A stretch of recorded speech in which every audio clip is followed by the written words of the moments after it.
Hey, it's Rob and welcome to Axel's Garage.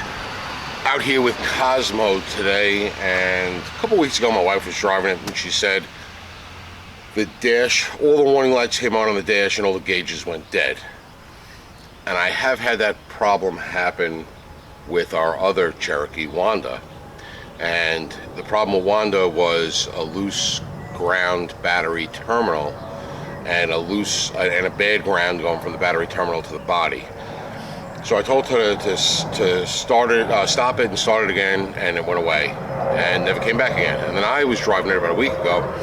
Same thing happened, and I believe it went away. I hit a bump. I went over railroad tracks, and all the gauges came back to life.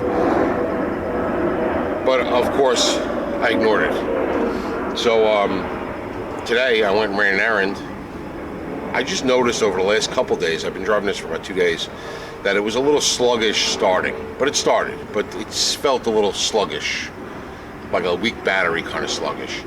And today it ran fine, and parked it, went in where I had to go. I had an appointment, and came out about 15 minutes later, and nothing.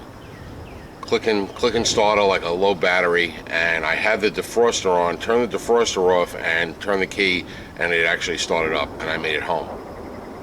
So I don't know, weak battery.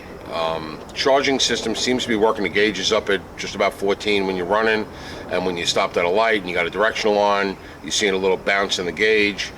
I don't know. I'm going to start off with cleaning up the terminals, and we'll take it from there. We'll test the battery, and we'll take it from there. Electrical gremlins in a Jeep, no surprise. But let's go through our diagnostic troubleshooting and see what happens. Well, our terminals seem fairly clean, and we got a nice solid ground going to the body here. So, I don't know. Battery's not bouncing around. Our positive battery cables, I mean, look okay. The starter could be weak. I mean, that's possible. We replaced the starter in Wanda, but not here in Cosmo. But I'm gonna leave it the way I planned. And what I plan to do is take these two off, clean them up, little wire brush or something. Let's see what kind of size. Usually these are a 1/2 inch. It'll probably be a different size in this car because everything is a different, yeah.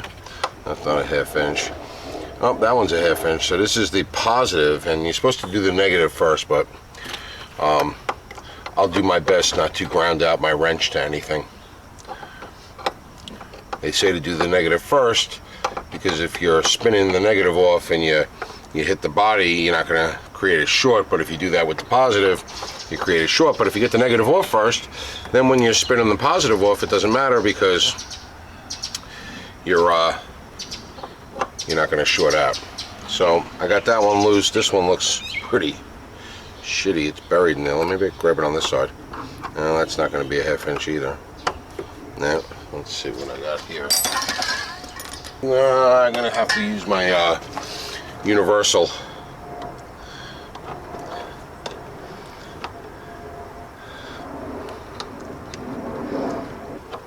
It's probably a 7/16 or a metric. All right, and I am going to see if we can separate it a little bit. There we go. So nice and separated. This one here. Ooh, that's a lot stiffer.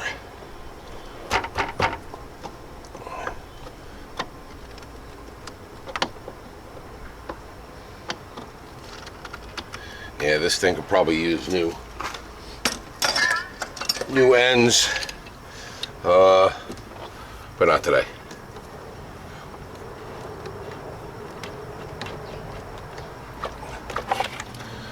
Maybe at some point in the future,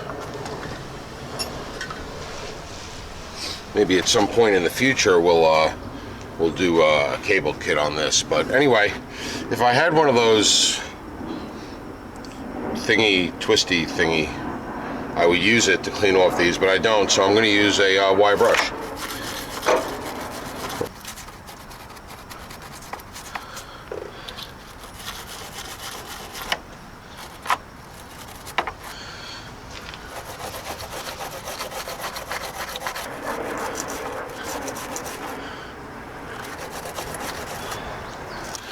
All right, now I'm going to do the same thing. If I could get my wire brush in the terminals.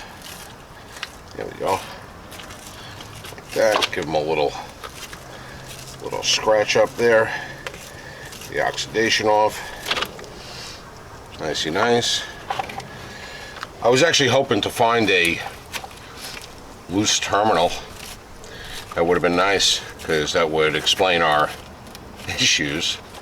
But of course, when you want to find something wrong, you can't. I don't know how old the battery is.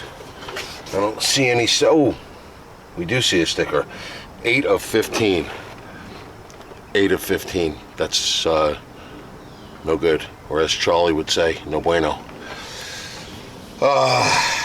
8 of 15, so this is 21 now. It's 10 of 21. This battery's probably the problem. What do we got? A group 34. We got a negative on that side and a positive on that side. I got one in the garage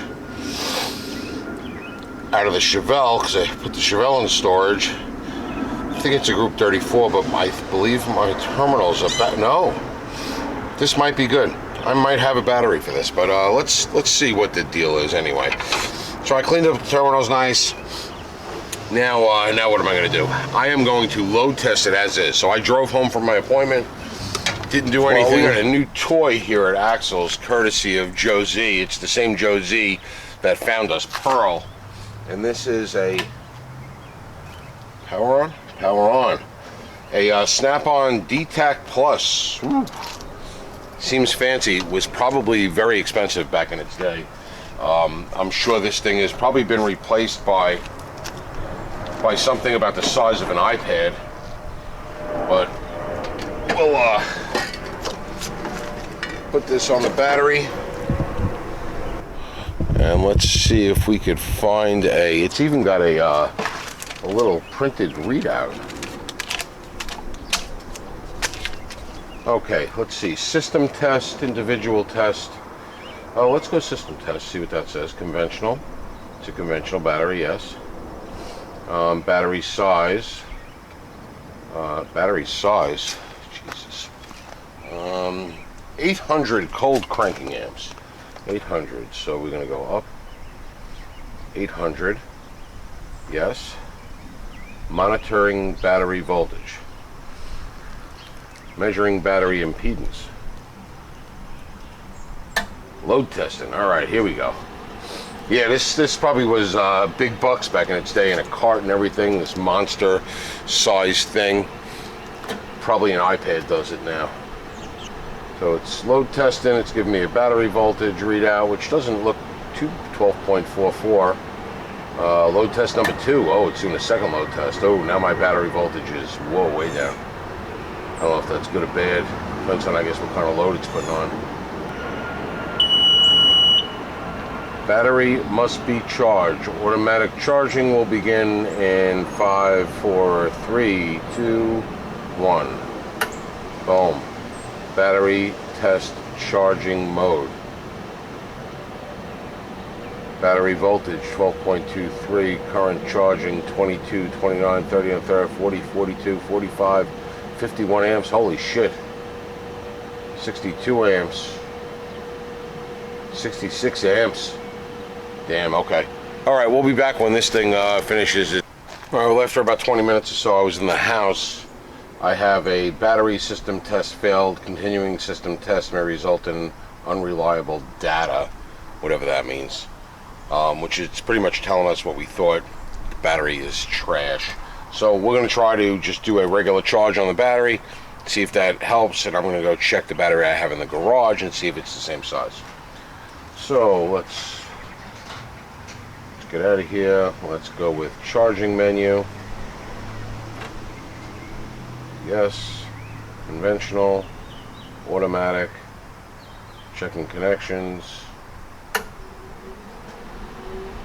And we're going to go with an automatic charge, and we're going to see what that does. Well, took about 10 minutes. It did a normal charge. It says charging complete. Press the N key to stop charging and return to the results key. So we'll do that. 12.97 is our final voltage, and available cold cranking amps is 651. What did I say? This was an 800. And then you can actually print it if you wanted to print it. I'm not going to print it because I'm probably finding paper for this. I'll print it when I want to impress somebody. So now let's see if we can go back here. How do we back out of this? Ends maybe? Ends? Yeah. Now let's end. And let's go back to individual test. Is that what we are? Battery test. Oh, it's got battery test, alternator test, starter test. Let's go with battery test because I don't have the battery hooked up. So it's isolated from the vehicle. Conventional. Out of vehicle test we're going to go to. Out of vehicle test. Yes. Old cranking amps was 800. Yes. Alright, and we're back to the test now that we're charged up, and let's see what that does. Alright, well, it ran through its 2 load test thing there, and I'll show you what we got, which is what we knew was going to happen.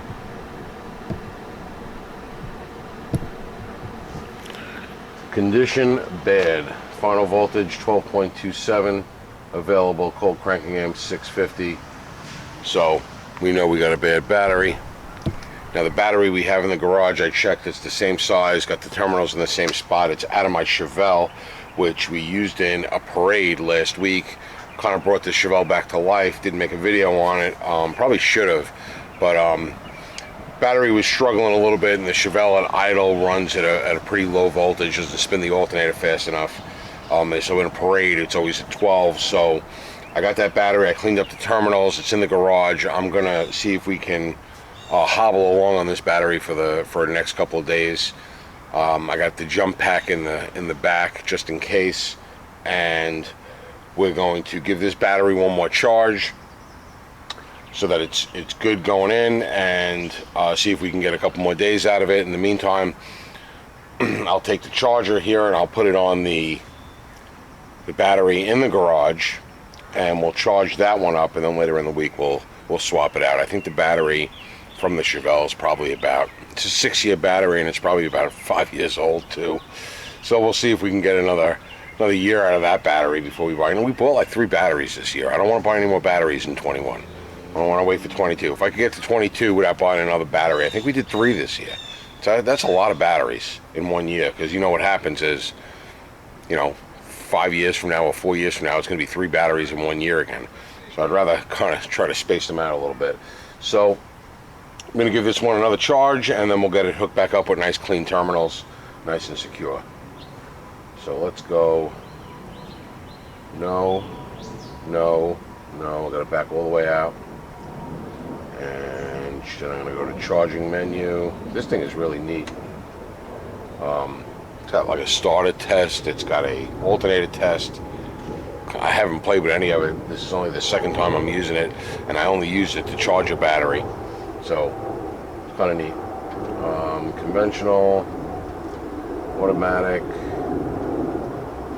checking connections, and charging up. I love this thing. Too bad it's just so big. So we're charged up. I can kill the power on this.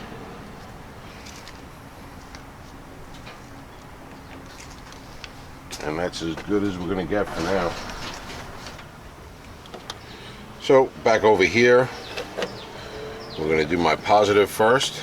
Nice and clean terminals. So we're going to give it as much of a fighting chance as possible. I always use on these just to get it on good.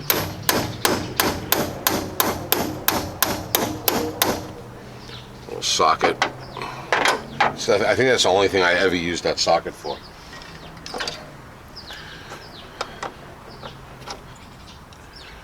That one's on nice and tight, and my negative. Okay, that's a looser fit, so I don't need to hammer it on with the socket. And it was a 7/16 after all. so I don't have to use my universal. That's my neighbor across the street doing some work on his truck with an impact.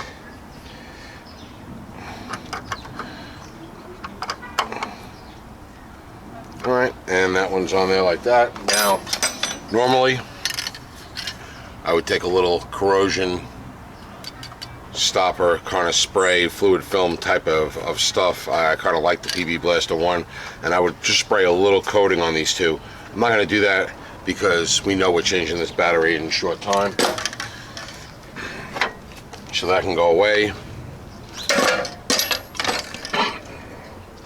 Put my other stuff in there, and hopefully we're good to go for a few days. So that's it today from Axel's Garage. I'm fairly confident that the weak battery is the reason why those gauges were getting a little squirrely.